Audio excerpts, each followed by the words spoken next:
C. Transcription number 221. Mr. Deputy Chairman, Sir, during the last 5 year plans, we found improvement in production all round. Now we are entering the 11th plan, and it is only proper that we should carefully ponder over the whole matter and see in what things we are lagging behind and what improvements are necessary. My submission is that the plan is a huge one. We have had to get foreign assistance. We have taxed our people. Therefore, every rupee of it must be carefully spent, and that is what is very necessary. Planning at the center is very good, very appropriate, but the implementation, the execution of it in the states is not as it should be. We find that every year more money under a particular head is spent hurriedly. Within the last 2 or 3 months and within the first 9 months, money is very slowly spent. What happens is things are not done properly, things are not done economically, and there is a great wastage. The feeling of austerity, the feeling of economy is not there, and unless it is there, unless we feel that every rupee should be spent very carefully, the amount that has been allotted will not be sufficient. We probably might require more. Therefore, I would very humbly submit that there should be a feeling of austerity and a feeling of doing the duty in the proper manner. There should be economy all round. I think there is wastefulness. That is my general impression. I move about in the villages. I go to the different blocks. I go to the towns and I go to the cities. There is not that austerity. There is not that determination that is essential for the successful implementation of such a huge plan. Therefore, my submission is that the mind of the government should be centered round this fact.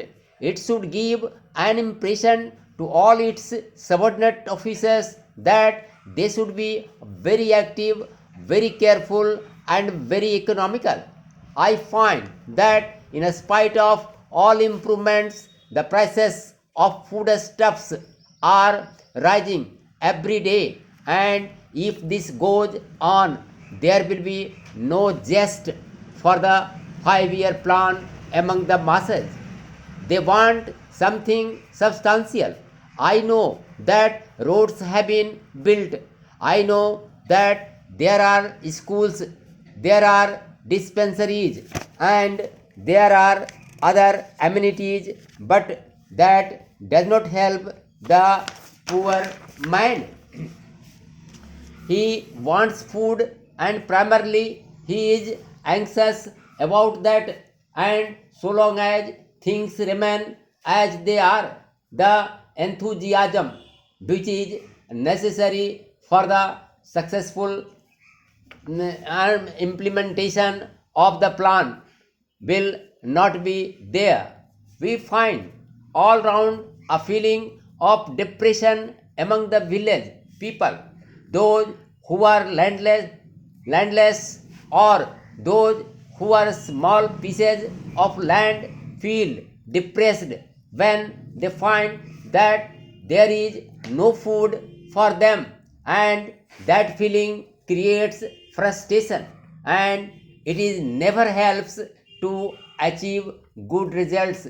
Therefore, my submission is that a special attention has to be paid to stop the rise in the prices of foodstuffs and cloth.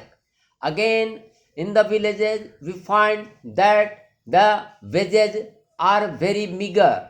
In the towns, of course, the people get good wages, but the laborers in villages are as before. No proper legislation is there to see that they get proper wages. We find that people are without any occupation in the rural areas. We thought that within these 10 years there will be a large number of cottage industries in the villages. We find that only in regard to agriculture there is improvement visible all round, but in the villages there is very little of cottage industries. No industrial enterprise is there, and therefore I would humbly submit that this aspect of the question should be carefully seen too. Now, what we find in the villages is that the new chemical fertilizers are being greatly welcomed. This is not so very good because the poor people cannot afford to have chemical fertilizers. Compost should be encouraged more and more, and then they can use their green leaves, cow dung, etc., and they can get manure. That is how things were done before, but they were not done properly, and so the net result was not so good. But I can assure you that sometime back the yield was much better than what is now. These chemical fertilizers require a lot of water, and there is a general program of pushing in these fertilizers even where there is no water. So there is failure. This aspect of the question has also to be carefully considered and properly thought out before we supply fertilizers to the poor people. Now, the question of unemployment is really creating a great depression. We are having colleges all round. Graduates are coming out of these colleges, but when they go from place to place, they find no vacancy. It is because we do not have the required curriculum, and we only have these ordinary science courses and arts courses. Technical education is not being given that place which it should have.